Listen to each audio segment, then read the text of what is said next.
नमस्कार. मराठी कथा संमेलन सादर करीत आहे साहित्यरत्न लोकशाहीर अण्णाभाऊ साठे लिखित कादंबरी रानबोका भाग 9.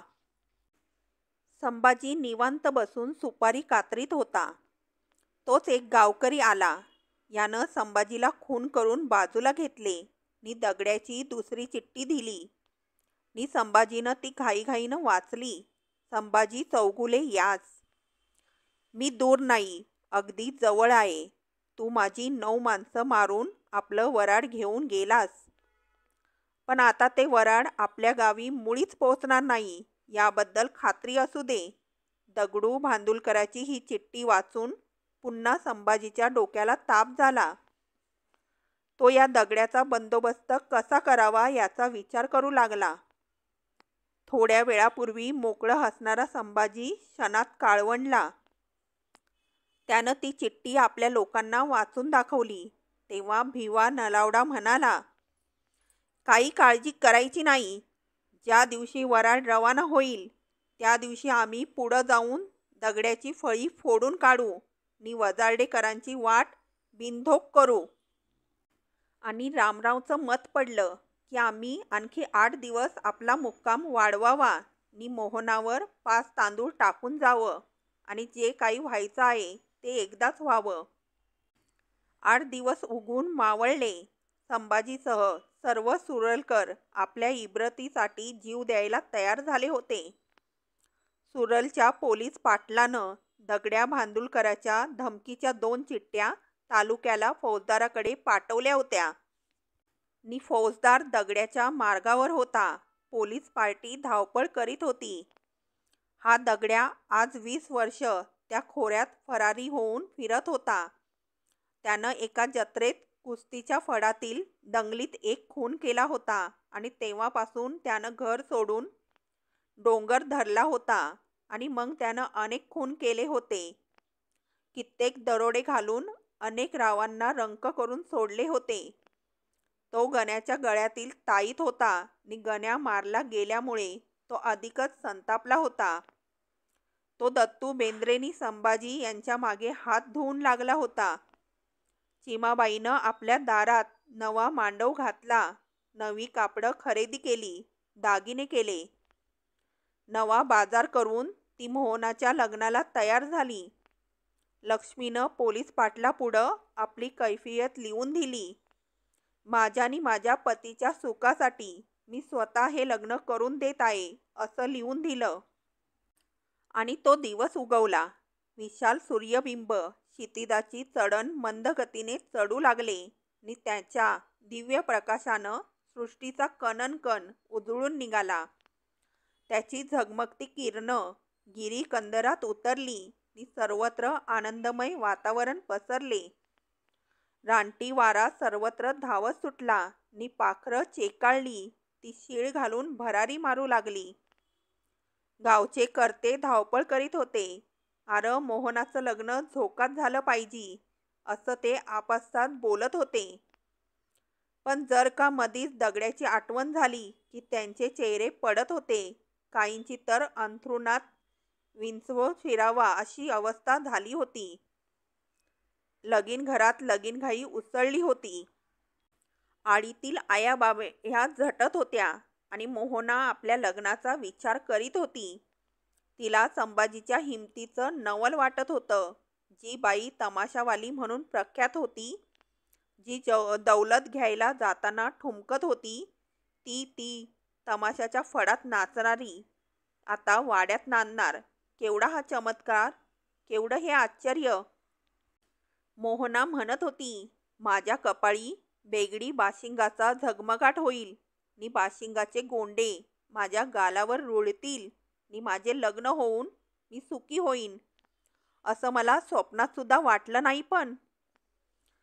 पण आज माझ्या जीवनाला नवीन गती मिळणार. माझा नवा जन्म होणार. हा संभाजी आधुनिक राम होऊन आपल्या पायधुळीनं मला दगड झालेल्या अहिल्याचा उद्धार करणार.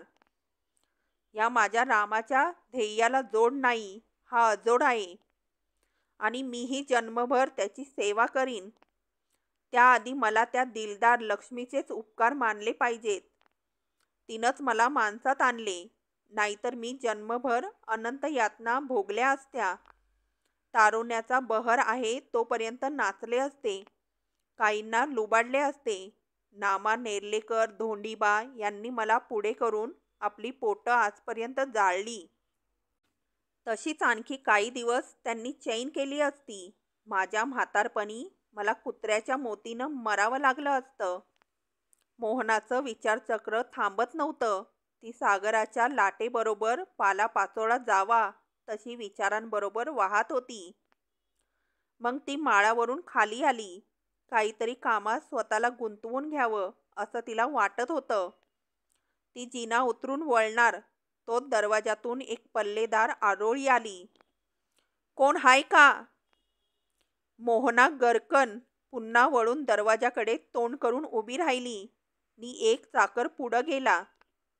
नामा नेर्लेकर नी धोंडीबा ही जोडी दारात उभी होती. ते दोघेही बावरले होते. कोण पाहिजे? चाकरानं विचारलं. आम्हाला मोहनाबाईंना भेटायचं हाय, धोंड्या म्हणाला. तुमचं गाव कंचं? चाकरानं पुन्हा प्रश्न केला. त्याला त्या दोघांचा संशय आला होता. ही दगड्याची माणसं असावी असा त्याचा समज झाला होता. धोंड्याला त्या चाकराचा राग आला. तो कडवट सुरात पण दबक्या आवाजात म्हणाला, आव पर इतकं उरकायची गरजच काय? कोण तुम्ही? कंच्या गावचं? कशाला आला? हे काही नारच आहे. हो, न्यारच आहे. नि आता ज्या वाटेनं आला त्या वाटेनं मागं फिरा बरं. तो चाकरेही एकेरीत आला नि त्यानं त्या दोघांना वाट दाखवली आणि नामानी धोंड्या यांच्या काळजाचा ठाव सोडला. क्षणात धोंड्या गोगलगाईसारखा बिलबिलीत झाला आणि म्हणाला, मोहनाबाईंना सांगा की नामा नेर्लेकर नि धोंडीराम भेटाय आले ती. सांगतो असं काहीतरी वळणावर या, असं म्हणून चाकर परत फिरला. मोहना तिथेच उभी होती. बाई, तुम्हासनी भेटाय कोणीतरी आल्या ती.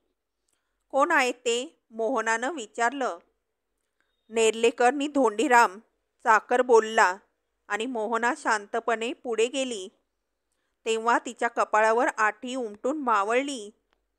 ती त्या दोघांपुढे गंभीरपणे उभी राहिली नि ते दोघे उगीचच हसले. भले, चांगलं हाय, धोंड्या हसत म्हणाला. मोहनाबाई, तू चांगली थळापासनं गळापासून मजल मारलीस की. मला समजलं नाही, मोहना बोलली. तुम्ही का आला होता? आधी आम्ही गेलो कामिरीला, नेर्लेकर म्हणाला. तिथं समजलं बाई सुरलला लग्नाला गेली या.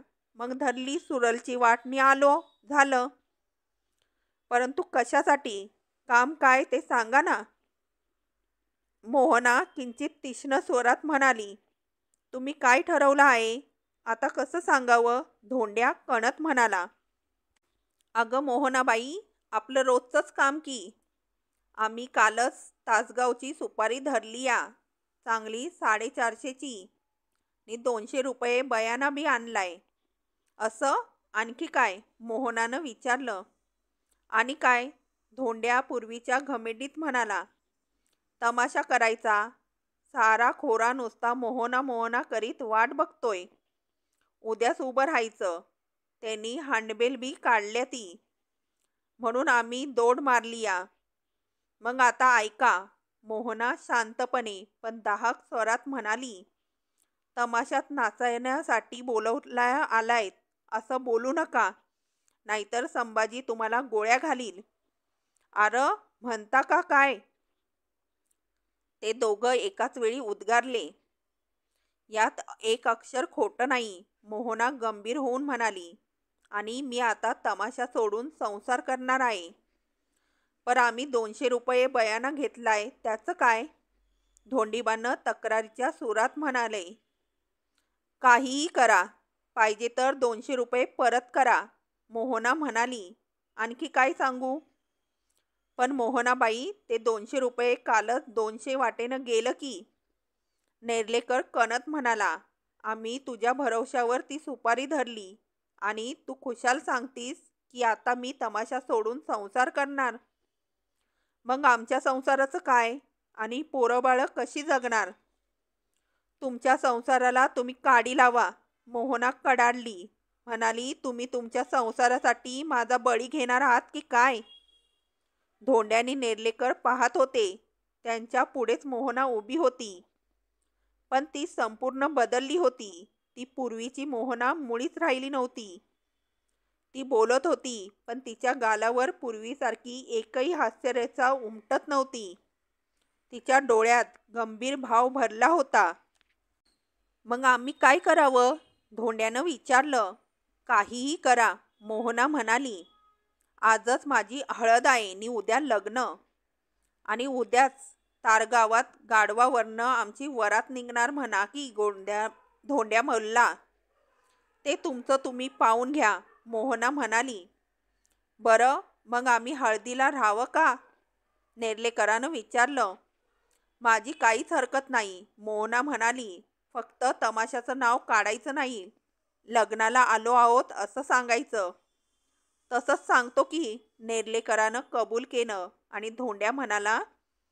नाहीतरी घरला जाऊन काय फायदा हाय? तासगावची माणसं आम्हाला कुत्रं मारल्यागत मारतील. तेव्हा 2 दिवस हातच काढतो आम्ही. तसं करा, मोहना म्हणाली. जा त्या बंड्या रामोशाजवळ जाऊन बसा. आरेच्या बाईला, ह्यो बंडा इकडं कसा? आणि त्याचा तो रानबोका, धोंड्या बोलला. तो रानबोका ठार मारला, असं म्हणून मोहना चिमाबाईकडे गेली.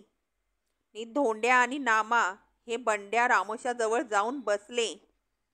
नि बिथरलेल्या मांजराकडे पाहावे तसे ते त्याच्याकडे पाहू लागले.